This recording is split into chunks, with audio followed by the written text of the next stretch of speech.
Part 1. The Untouchable Crown Princess. Zarathiel stood on the crystal balcony of her palace, watching another ship leave the planet. The ship belonged to Prince Corvex of the Titan Empire. He was the fourth suitor to leave this month, and like all the others, he left angry and humiliated. Zara's skin shifted from its natural blue color to a satisfied purple. Good. She was tired of males who thought they could win her like a prize in some game. "Another one bites the dust," said her personal guard commander Thex. He was an old soldier who had watched Zara grow up. "Your father will not be happy." Zara's skin flashed red for a moment. "My father can find someone else to marry for his political games. I will not be sold like cattle." The truth was simple. For 7 years, males from dozens of different species had come to court her. Each one thought he was special. Each one thought his strength, his wealth, or his power would impress her. They all made the same mistake. They saw her as something to be won, not someone to be known. The Velkhari were a warrior race. Strength meant everything to them. The strongest led the armies. The strongest ruled the planets. The strongest got the best mates. But Zara was stronger than most males, and that made them afraid. So they tried to make her feel weak instead. Prince Corvex had lasted 3 days. On the first day, he showed off his muscles. On the second day, he defeated 6 warriors in combat. On the third day, he made his biggest mistake. He told Zara she was too aggressive for a female and offered to teach her how to be gentle. Zara had responded by challenging him to single combat. She beat him in 4 minutes. His ship was packed and ready to leave within the hour. "The Emperor requests your presence in the throne room," announced a servant. Zara sighed. "Here it comes," she thought. Emperor Drexkar sat on his massive throne, carved from a single piece of black stone. His red eyes glowed with frustration. "Daughter, we need to talk." "Let me guess. I was too harsh with Prince Corvex. You broke 3 of his ribs and damaged his pride in front of his entire delegation. The Titan Empire is threatening to cancel our trade agreements." Zara shrugged. "He should have thought about that before insulting me." "You cannot keep rejecting every suitor. The nobles are starting to whisper that you are cursed. Some say you will never marry because no male is strong enough for you." "Maybe they are right." The Emperor stood up, his massive frame casting a shadow over the throne room. "Tomorrow a new delegation arrives. Scientists from different worlds here to study our ecosystem. I want you to attend the welcome ceremony. Maybe seeing how other species work together will teach you something about cooperation." Zara wanted to argue, but she saw the tiredness in her father's eyes. The rejections were wearing on him too. "Fine. I will attend." The next morning, Zara stood in the palace courtyard as 5 different ships landed. Each carried scientists from different worlds. She recognized most of the species: Velkhari researchers, tall Etherian botanists, small Quern geologists, and others. But one ship was different, smaller, simpler. A voice over the speaker announced, "Human delegation from Earth, requesting permission to land." Zara had heard of humans before, but never met one. They were a young species, barely a few hundred years into space travel. Most other races considered them weak and primitive. The ship's door opened and 3 figures stepped out. They were shorter than most species, with smooth skin and strange hair covering their heads. The leader stepped forward and bowed politely. "Greetings, Your Majesty," the human said. "I am Dr. Marcus Chen, head of the Human Research Team. Thank you for allowing us to participate in this expedition." Emperor Drexkar nodded. "Welcome to Velkhar Prime, Dr. Chen. My daughter, Princess Zarathiel, will be observing your work." Marcus turned to Zara and bowed again. Not the deep, submissive bow that suitors gave her, but a respectful greeting between equals. "Your Highness, I have read about your contributions to xenobiology. Your paper on crystalline plant structures was fascinating. Zara blinked in surprise. He knew her scientific work.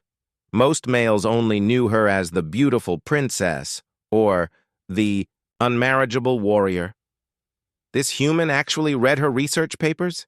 You study xenobiology? She asked. It's my passion, Marcus replied with genuine enthusiasm. The diversity of life in the universe never stops amazing me. I especially wanted to study Velkari biocrystals. Your planet's unique mineral content creates plant structures that shouldn't be possible according to Earth biology. For the first time in months, Zara felt interested in something. The biocrystals are fascinating. They can store energy and information simultaneously. Would you like to see the research facility?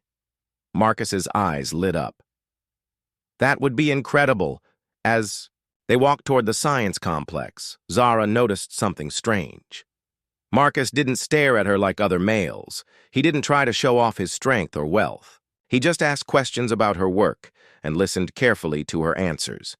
The research facility was built inside a natural crystal cave. Glowing formations covered the walls, pulsing with stored energy. Marcus stopped at the entrance, staring in wonder. "This is beautiful," he whispered. "On Earth we have caves, but nothing like this. How do the crystals generate their own power?" Zara found herself explaining the complex biological processes, surprised by how good it felt to share her knowledge with someone truly interested. Marcus asked intelligent questions and made connections she hadn't thought of before. They were deep in discussion about crystal growth patterns when the cave shook violently. Emergency alarms began blaring throughout the facility. "Solar flare!" shouted a technician. "Massive electromagnetic pulse incoming! Everyone evacuate immediately!" The ceiling began to crack. Large crystal formations, loosened by the electromagnetic interference, started falling from above. Scientists ran for the exits, but Zara was too far from the door. A massive crystal, easily weighing several tons, broke free directly above her head. She looked up, knowing she couldn't move fast enough to avoid it. But someone else moved. Marcus threw himself forward, pushing Zara out of the way. The crystal crashed down on him instead, pinning his legs and crushing his left arm. Blood spread across the cave floor. "Marcus!" Zara dropped to her knees beside him. "Why did you do that? You barely know me." Marcus coughed, blood flecking his lips. "Couldn't let you get hurt. You have too much to offer the universe." As Zara pressed her hands against his wounds, trying to stop the bleeding, she felt something she had never experienced before. A male had protected her, not to prove his strength, not to win her favor, but simply because it was the right thing to do. For the first time in 7 years, Princess Zarathiel of the Velkari Empire felt what it might be like to be truly cared for by someone who expected nothing in return. End of Part 1. Part 2. The Weakness of Strength. 3 days had passed since the cave accident. Marcus lay in the medical wing of the palace, his broken bones slowly healing with the help of Velkari medical technology. The doctors said he would live, but his left arm would never be the same. Zara found herself visiting his room every day. She told herself it was just to check on his recovery, but the truth was more complicated. She couldn't stop thinking about what he had done. In a culture where strength was everything, he had shown weakness to protect her. And somehow, that weakness felt stronger than all the muscles and weapons her other suitors had displayed. "Good morning, Your Highness," Marcus said as she entered. He was sitting up in bed, reading a datapad about Velkari history. His injured arm was wrapped in healing crystals, glowing softly blue. "How are you feeling?" Zara asked, taking a seat beside his bed. "Better every day. Your medical technology is amazing. On Earth, injuries like this would take months to heal." He gestured to his arm. "Though I guess I won't be winning any arm wrestling contests anytime soon." Zara was surprised by his casual attitude. Most warriors would be angry about permanent injury. They would demand compensation or revenge. Marcus just accepted it and moved on. "You could have died," Zara said quietly. "Why did you risk your life for me?" Marcus looked puzzled by the question. "Why wouldn't I? You're a person. People matter. It doesn't matter if you're a princess or a janitor. Life is precious." Such simple words, but they hit Zara like a physical blow. In 7 years of courtship, no one had ever called her simply a person. She was always the princess, the prize, the key to political alliance. Never just a person whose life mattered. "The other expedition members have been asking about you," Marcus continued. "They want to thank you for your help during the evacuation. Dr. Vexhai said you carried 2 injured researchers to safety yourself." Zara shrugged. "It was nothing. Basic warrior training. Maybe for you. But not everyone would have stayed to help others when the cave was collapsing. You could have run for safety first." Another simple observation that made Zara think. She had acted without thinking, but Marcus was right. She had chosen to help the weak instead of saving herself first, just like he had done for her. Over the next week, their conversations became a daily routine. Marcus was curious about everything: Velkhari culture, history, technology, but he asked different questions than other visitors to their world. "Why do your people value physical strength so much?" he asked one afternoon. "Because the strong survive," Zara replied automatically. "The strong protect their families and lead their people. It has always been this way." "But what about other kinds of strength? Intelligence, creativity, compassion, don't those help people survive too?" Zara had never thought about it that way. Those things are nice, but they don't win battles. Maybe not individual battles, but they win wars. On Earth, we have a saying: the pen is mightier than the sword. Sometimes the person who can solve problems is more valuable than the person who can create them. Before Zara could respond, angry voices echoed from the hallway outside. She recognized them immediately: Lord Krextor and Lord Vothran, 2 of the most powerful nobles in her father's court. "I don't care what the Emperor says," Krextor was shouting. "My excavation rights were granted first." "Your claim is invalid," Vothran replied. "My family has mining rights to that entire region," Zara sighed. "They're fighting over the archaeological sites again. Ancient Velkhari ruins were discovered in the northern continent. Both lords want to dig there for artifacts and precious metals." "What will happen?" Marcus asked. "They'll probably challenge each other to combat. Winner takes everything. Standard procedure." "But what about the archaeological sites? Won't fighting damage them?" Zara paused. She hadn't thought about that. "Some damage is expected, but the strong deserve the right to claim what they find." The arguing got louder. Through the window, they could see both lords gathering their supporters in the courtyard. Soon there would be violence. Marcus struggled to sit up straighter. "May I make a suggestion?" "You want to get involved in Velkhari politics?" Zara asked, surprised. "Not politics. Problem solving. What if there was a way for both lords to get what they want without fighting?" "Impossible. There is only one mining site." "But there are 2 different goals, right? One lord wants artifacts, the other wants minerals. What if they work together? Share the site, but divide what they find based on what each one values most." Zara stared at him. It was such a simple idea, but she had never heard anyone suggest it before. In Velkhari culture, every dispute had a winner and a loser. The idea of both sides winning was foreign. "They would never agree to that," she said. "It would mean showing weakness, admitting they can't take everything by force. Or it would mean showing wisdom, proving they're smart enough to find solutions instead of just creating problems." Before Zara could respond, her personal guard commander Thex burst into the room. "Princess, your father requests your immediate presence. Lords Krextor and Vothran are demanding trial by combat. The situation is getting out of control. Zara stood to leave, then turned back to Marcus. Would you be willing to present your idea to them? Marcus blinked in surprise. Me? I'm just a human scientist. Why would they listen to me? Because you see things differently. Maybe that's exactly what we need. An hour later, the throne room was packed with nobles, warriors, and court officials. Lords Krextor and Vothran stood on opposite sides of the room, their supporters behind them. The tension was thick enough to cut with a sword. Emperor Drexakar sat on his throne, looking tired and frustrated. Lords, this dispute must be settled. Choose your champions. For combat. Wait, Zara said, stepping forward. Before we proceed with traditional methods, perhaps we should hear an alternative perspective. She gestured to Marcus, who entered the room supported by a walking stick.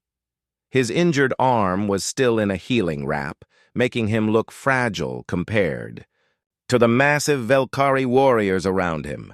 Murmurs rippled through the crowd. The weak human? Someone whispered. What could he possibly offer? Marcus walked slowly to the center of the room. Despite his injuries, he stood straight and spoke clearly.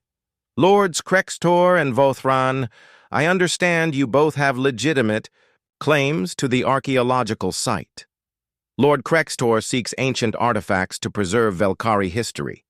Lord Vothran needs mineral resources to support his people's livelihood. Both goals are honorable. The lords glared at him but remained silent. What if instead of one of you losing everything, both of you gained something valuable? Work together. Share the excavation costs and labor. Lord Krextor keeps all artifacts found. Lord Vothran keeps all mineral resources. The archaeological sites remain undamaged because you're working carefully together instead of rushing to claim everything first. The throne room fell silent. Zara watched the faces around her. Some looked confused, others looked thoughtful.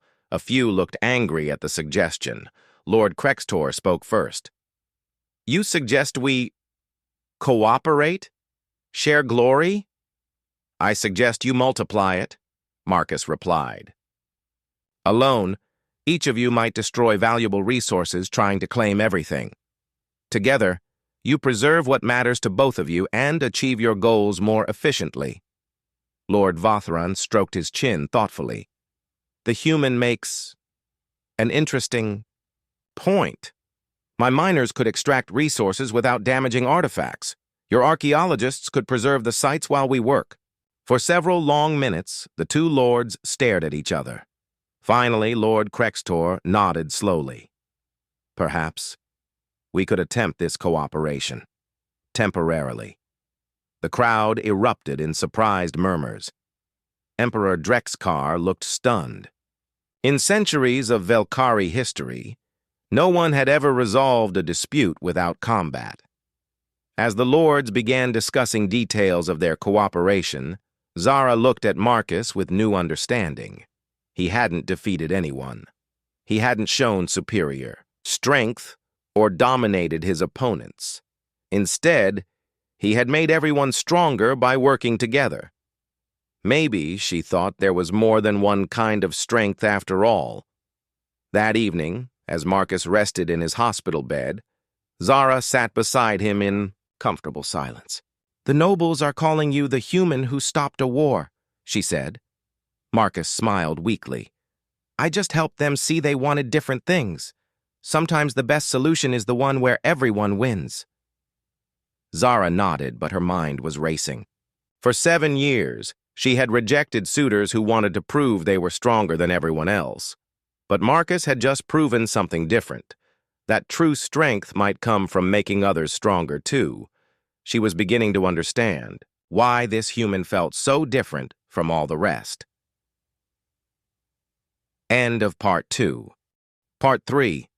The Tournament of Fools. 2 weeks after Marcus had helped solve the Lord's dispute, Emperor Drexakar made an announcement that sent shockwaves through the galaxy. He declared a grand tournament, the largest competition for his daughters, hand in marriage that had ever been held. Zara stood in her father's private study, her skin flashing angry red. "You promised me no more arranged marriages." "I promised no more individual suitors," the Emperor replied calmly. "This tournament will settle the matter once and for all. The strongest warrior in the galaxy will win your hand, and there will be no more arguments. I won't participate in this circus. You will attend every event. You will smile. You will marry the winner." The Emperor's voice turned hard. "The nobles are losing patience with your rejections. Some are talking about finding a new heir. Do not test me on this, daughter." Zara left the study feeling trapped. In the hallway, she found Marcus waiting for her. He was walking without his, cane now, though his left arm still moved stiffly. "I heard about the tournament," he said quietly. "I'm sorry." "It doesn't matter," Zara lied. "One warrior is the same as another." Marcus looked at her with those strange human eyes that seemed to see too much. "You don't believe that?" She didn't. But what choice did she have? The tournament began a month later. Warriors arrived from across the galaxy, each one more intimidating than the last. The Krillian berserkers were 8 feet tall with natural armor plating and claws that could tear through steel. The Nethys Scions could kill with their thoughts and move objects with their minds. The Valorian shapeshifters could become any creature they had ever seen. Marcus watched the opening ceremonies from the observation deck, taking notes in a small journal. Zara found herself sitting beside him instead of on the royal platform where she was supposed to be. "What are you writing?" she asked. "Combat observations. Each species has fascinating evolutionary adaptations. The Krillians developed armor to survive on high-gravity worlds. The Nethys evolved telepathy to hunt in groups. The Valorians learned to change shape to avoid predators." "You sound like you're studying animals at a zoo." Marcus looked up from his notes. "Aren't I? Look at them, down there. They're all performing dominance displays, trying to intimidate each other. It's exactly what animals do when they compete for mates." Zara watched the arena below. He was right. The warriors were showing off their muscles, roaring challenges, and marking territory like beasts. She had seen the same behavior from every suitor who had ever courted her. "The Krillian, Gorthak, will probably win," she said. "He's the strongest." Strongest individually, maybe, but watch how the others react to him. Marcus pointed to the arena. "See how they form temporary alliances against him, and look at his face. He's angry that they won't fight him one-on-one. He doesn't understand group tactics." Zara observed more carefully. Marcus was right again. Gorthak was physically dominant, but he was making enemies faster than he could defeat them. The other warriors were already planning to team up against him. "You think like a general," she said, impressed. "I think like a scientist. I observe patterns and predict outcomes." The first day of combat was brutal. Warriors eliminated each other with savage efficiency. Blood stained the arena sand. The crowd cheered for every broken bone and every cry of defeat. But Zara noticed something disturbing. After each fight, the winners looked around suspiciously at the other competitors. Instead of celebrating victory, they were already planning for the next threat. Trust was impossible when everyone was an enemy. On the second day, Marcus surprised everyone by making an unusual request to the Emperor. He wanted to interview some of the eliminated fighters for his research. "The human wants to study our warriors?" Emperor Drexkar laughed. "Very well. Perhaps he will learn what real strength looks like." But Marcus's interviews revealed something unexpected. Many of the defeated warriors were angry, not just at losing, but at each other. They accused opponents of cheating, of forming unfair alliances, of breaking unspoken rules. "The Valorian promised to help me, then attacked from behind," complained. "A Nethys fighter. 3 opponents ganged up on me at once. Where is the honor in that?" growled a Krillian warrior. "The whole tournament is corrupt. Politics matter more than skill," muttered another. Marcus shared these findings with Zara that evening. "They're destroying themselves from within. Each victory creates more enemies. Each alliance breaks down into betrayal. By the final rounds, the winner won't be the strongest, just the most paranoid and isolated. That's how tournaments work, Zara said. Only the strongest survive. But what kind of strength does this actually select for? Paranoia? Inability to trust? Willingness to betray allies? Are those the qualities you want in a husband? Zara had never thought about it that way. Every tournament champion she had ever met was exactly as Marcus described. Suspicious, isolated, unable to form genuine relationships. They won through strength, but they lived alone. On the third day, something happened that changed everything. A group of eliminated fighters, angry about their defeats, decided to sabotage the remaining competitors. They planned to poison the water supply in the fighters' quarters. Marcus discovered the plot by accident while conducting his interviews. One of the saboteurs bragged about their plan, thinking the weak human couldn't stop them. Marcus immediately alerted palace security. The saboteurs were arrested before they could carry out their plan. Dozens of fighters were saved from potential death or severe illness. "Why did you warn us?" asked Gorthak, the massive Krillian. "We are your competitors for the princess." "Your people," Marcus replied simply. "I don't want to see people get hurt, even if we disagree about other things." The remaining fighters stared at him in confusion. In their world, helping an enemy was unthinkable, but Marcus had just saved the lives of warriors who saw him as inferior. Word of the human's actions spread quickly through the tournament. Some fighters mocked him as too weak to win, so he protects his enemies. But others began to look at him with something like respect. Zara watched it all from the royal box, her mind spinning. Marcus had just demonstrated something that none of the mighty warriors could, the ability to protect people without expecting anything in return. Not for glory, not for advantage, just because it was right. The tournament continued, but something had changed. A few fighters began talking to Marcus, asking his opinion on tactics and strategy. They started to see him not as competition, but as someone valuable in a different way. "The human is strange," Gorthak admitted to Zara during a formal dinner. "He has no claws, no armor, no telepathy. But he sees things we miss. He prevented a massacre today. Does that make him weak or strong?" Zara asked. The massive warrior considered the question for a long moment. "I do not know. This is confusing." That night, Zara found Marcus on the observation deck, studying the stars. His injured arm rested in a support sling, a constant reminder of his fragility. "The fighters are talking about you," she said. "I noticed. Some of them seem curious about human perspectives. You're not what they expected." Marcus smiled. "I'm not what anyone expected, including myself. A month ago, I was just a scientist, studying plants. Now I'm somehow involved in a galactic marriage tournament." "Do you regret coming here?" Marcus looked at her, and for a moment something passed between them that had nothing to do with tournaments or politics or species differences. "No, I don't regret it at all." Before Zara could respond, alarms began blaring throughout the palace. Emergency lights flashed red. A voice over the speakers announced, "This is not a drill. Enemy ships detected.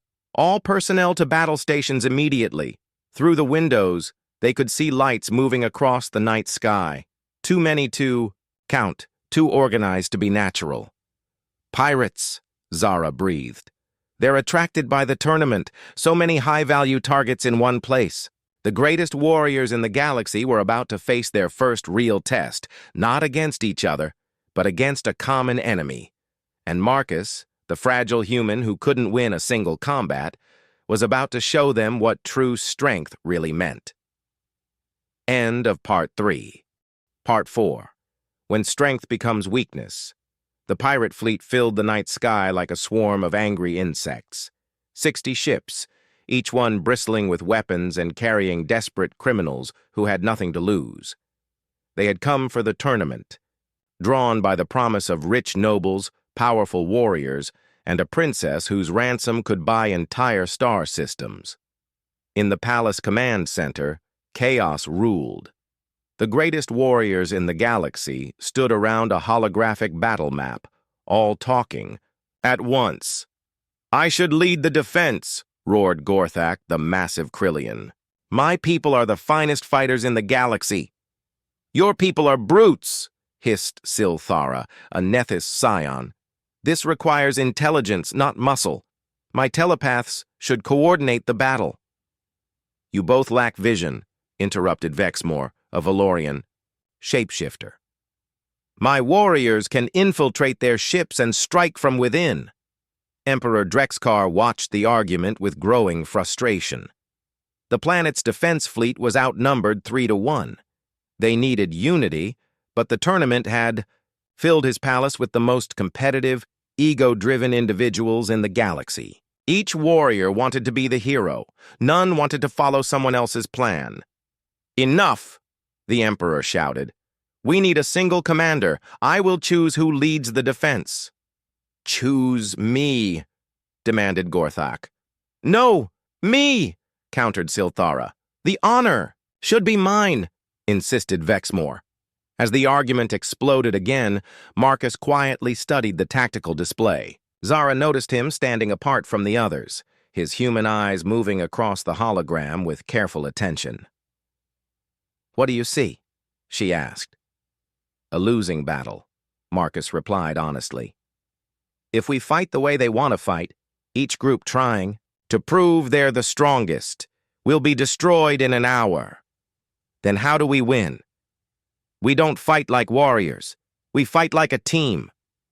Before Zara could ask what he meant, Marcus stepped forward into the circle of arguing fighters. His voice wasn't loud, but something about his tone made them all pause. "You're all going to die," he said simply. The command center fell silent. Gorthak's eyes blazed with anger. "The weak human dares to insult us?" "I'm stating a fact," Marcus continued calmly. "You have 60 enemy ships and maybe 20 of your own. Simple math says you lose. Unless what?" Silthara demanded. "Unless you stop trying to be the best individual fighter and start being the best team." Marcus moved to the holographic display. "Look at this formation. The pirates are expecting you to fight like you always do. Each group charging in alone, trying to claim the most glory." Marcus manipulated the display, showing different tactical formations. "But what if you did the opposite? What if each species did what they're actually best at, instead of trying to do everything?" He highlighted different sections of the battle map. "Krillians excel at direct assault. Use them to hit the enemy's main battle line, but only after the other forces are in position. Nethys are perfect for intelligence and communication. Use your telepathy to coordinate all the other groups in real time. Valorians are natural infiltrators. Use shape-changing to get inside enemy ships and disable their weapons before the main attack begins." The warriors stared at the display. Vexmore spoke first. "You want us to support each other?" "I want you to win," Marcus replied. "Pride doesn't stop laser cannons. Ego doesn't repair damaged shields. Either you work together or you all die separately." Gorthak growled deep in his throat. "The human speaks of tactics he has never used. What does he know of real battle?" "Nothing," Marcus admitted freely. "I've never fired a weapon in anger or commanded a warship, but I have studied military history from dozens of species. I know what works and what doesn't." "Then prove it," challenged Silthara. "If your plan is so brilliant, you should lead the defense." "That's the worst idea possible," Marcus said immediately. "I don't know how to fly fighters or operate weapon systems. I'd get everyone killed faster than the pirates would." "Then, who should lead?" asked Vexmore. Marcus looked around the room at the assembled warriors. "All of you, together. Each group commands their own specialty, but you coordinate through shared communication. No supreme commander, no single point of failure. A network instead of a hierarchy." The concept was so foreign to their way of thinking that several warriors looked physically uncomfortable. In their cultures, someone always had to be in charge. Someone always had to be the strongest. This is madness, Gorthak declared. This is survival, Zara said quietly. All eyes turned to her. The human prevented a massacre during the tournament by working with people instead of against them. Maybe it's time we tried something new. Emperor Drexkar studied the tactical display. As a military commander, he could see the logic in Marcus's plan. As a Velkari warrior, it felt wrong to give up the glory of individual command. Your Majesty, Marcus said respectfully, the pirates will be here in 30 minutes. We can spend that time arguing about who's in charge, or we can spend it saving your planet. The Emperor made his decision. Implement the humans' plan. All groups coordinate, no single commander. Princess Zara will remain in the command center to relay orders. I fight with my people, Zara said firmly. No, the pirates came here for you. If they capture you, the battle becomes worthless. As the warriors dispersed to their ships, Marcus approached Zara one last time. Stay safe. Don't take unnecessary risks. What about you? Where will you be during the battle? Marcus gestured to a small human shuttle. Evacuating civilians from the outer settlements. It's not glamorous, but it's what I can actually do. Zara stared at him. While the greatest warriors in the galaxy prepared for glorious combat, the human was volunteering for the dangerous, thankless job of saving helpless people. You could have stayed in the command center. You would have been safe. Safe isn't the point. Useful is the point. The battle began exactly as Marcus had predicted. The pirates attacked in a standard formation, expecting individual groups of defenders to charge them in uncoordinated waves. Instead, they found something unprecedented. Valorian infiltrators had already disabled 20% of the pirate weapons before the shooting started. Nethys telepaths provided instant communication between all friendly forces, coordinating attacks with perfect timing. When the Krillians finally charged, they weren't alone. They were supported by covering fire, electronic warfare, and real-time intelligence.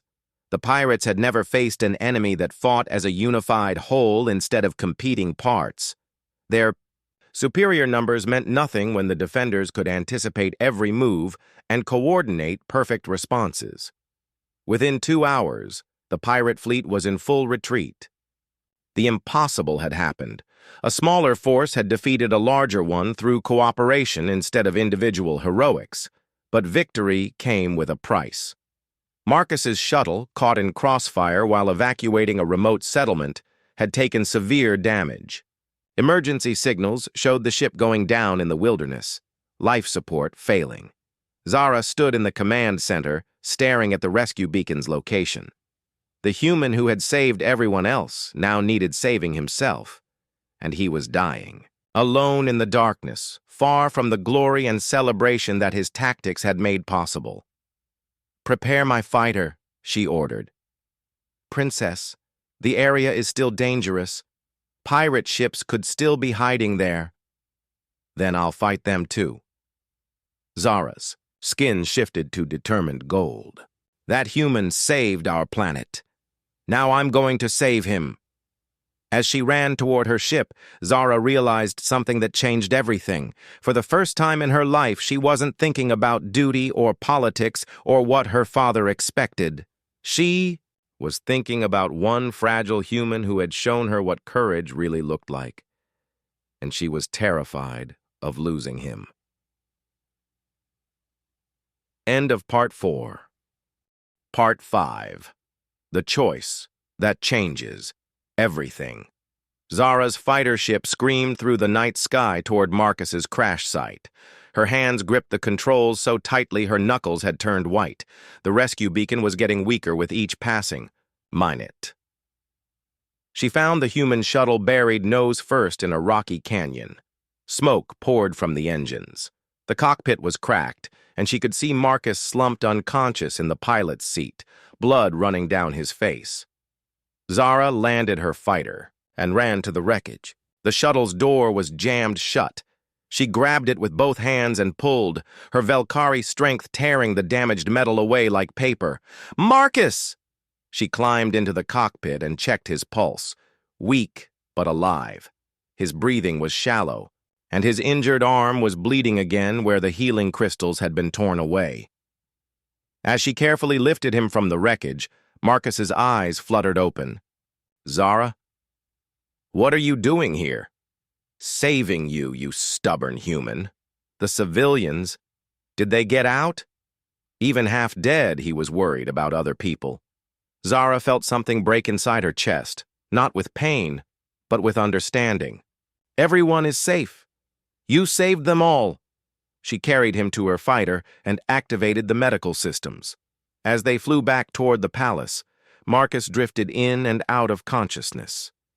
During his lucid moments, he kept asking about the battle, about casualties, about whether the defense plan had worked.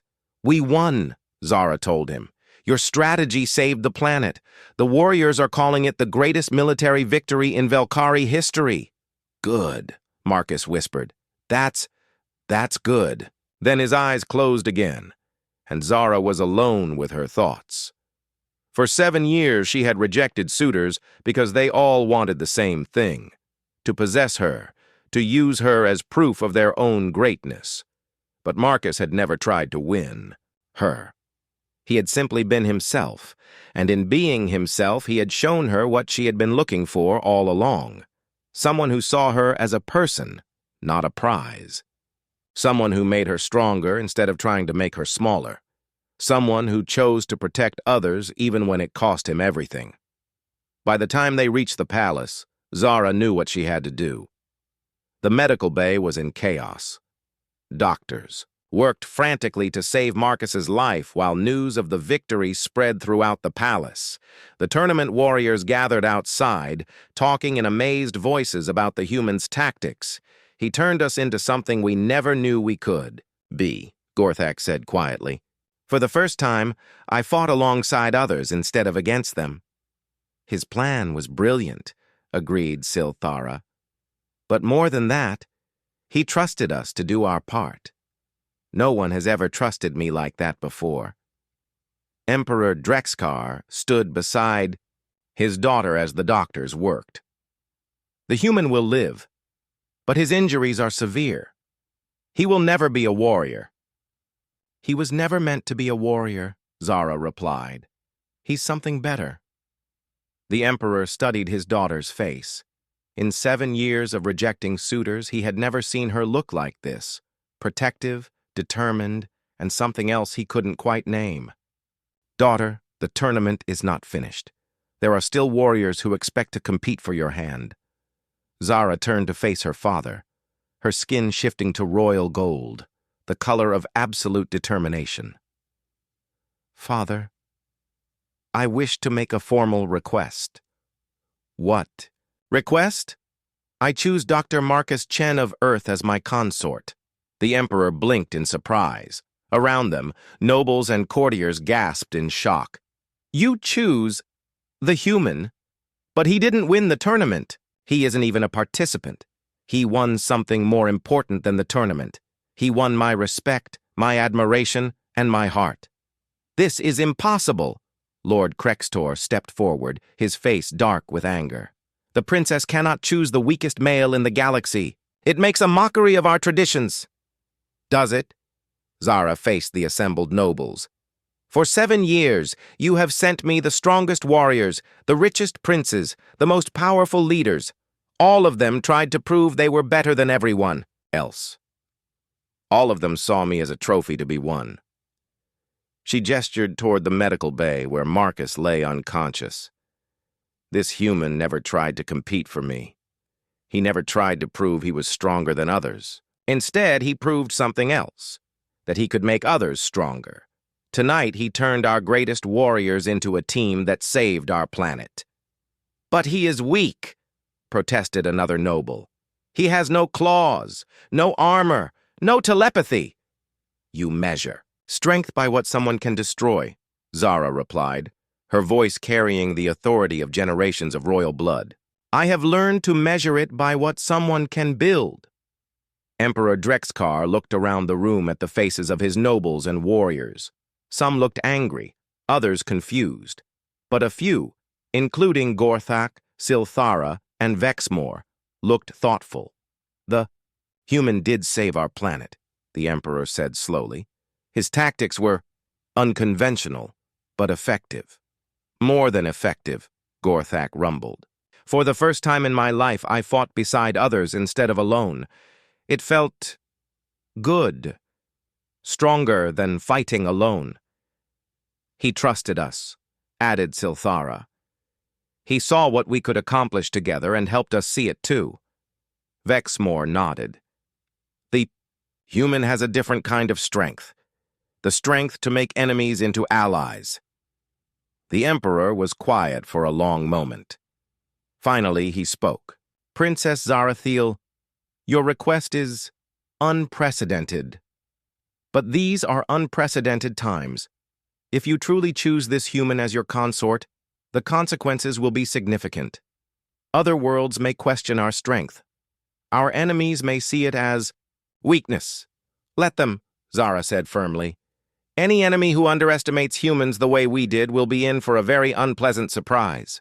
2 days later, Marcus woke up in a medical bed to find Zara sitting beside him, reading a data pad about human biology. His left arm was in a regeneration cast, and breathing hurt, but he was alive. How long was I unconscious? He asked. 2 days. The doctors say you'll make a full recovery, but it will take time. Good. I was worried about missing the end of the tournament. Who won? Zara set down her data pad and looked at him with an expression he couldn't quite read. You did. Marcus blinked in confusion. That's impossible. I never entered the tournament. You're right. You never tried to win me. Zara's skin shifted to a soft, warm gold. That's exactly why you did. She explained what had happened while he was unconscious. Her formal request, the debates among the nobles, her father's eventual agreement. Marcus listened in growing amazement. You chose me? He asked. But I'm just a scientist. I'm not strong, or powerful, or wealthy. I can't even protect you properly. I keep getting injured. Zara smiled, and for the first time since he had known her, it was completely genuine. Marcus, for 7 years, males have tried to prove they could protect me. You're the first one who proved I could protect you. I don't understand. You never tried to make me smaller to make yourself bigger. You never saw me as something to be won or owned. You saw me as someone to work with, to learn from, to trust. She took his uninjured hand in hers. For the first time in my life, someone made me feel like I could be strong and cared for at the same time. Marcus stared at her, his human mind struggling to process what was happening. Are you sure about this? Your people might never accept a human. Some won't, Zara admitted, but others are already changing their minds. Gorthak asked if you could teach more humans your military tactics. Silthara wants to study human psychology. Even my father is curious about your species' approach to problem solving. And you? What do you want? Zara's skin shifted through several colors before settling on the deep blue of absolute honesty. I want to spend my life with someone who sees strength in cooperation instead of domination. Someone who chooses to protect others even when it costs him everything. Someone who makes me better than I am alone. She leaned closer, her voice becoming soft and personal. I want you, Marcus Chen, not because you're the strongest or the richest or the most powerful, but because you're you. Marcus felt tears forming in his human eyes, a biological response that fascinated Zara. I never expected this when I came here to study plants. And I never expected to fall in love with someone who taught me that true. Strength isn't about what you can take, but what you can give. 3 months later, the bonding ceremony took place in the palace gardens. It wasn't a traditional Velkari wedding with combat displays and dominance rituals. Instead, it was something new, a celebration of partnership, cooperation, and mutual respect. Representatives from dozens of worlds attended, curious to see this unprecedented union. Many came expecting to mock the weak human who had somehow tricked a warrior princess. They left with a new understanding of what strength could mean. The ceremony included elements from both cultures, Velkari energy bonding rituals and human vows of partnership. When Marcus and Zara promised to make each other stronger rather than to possess each other, even the most skeptical observers found themselves moved. As they stood together before the assembled crowd, Zara whispered to Marcus, "Are you ready for this? Being my consort means dealing with galactic politics, interspecies diplomacy, and probably several more attempts at arranged marriages." Marcus smiled, his arm still in its healing cast, but his spirit stronger than ever. "I'm ready for anything, as long as we face it together." Emperor Drexikar watched his daughter with pride and amazement. In choosing the human, she had done more than find a mate. She had started a revolution in how their people thought about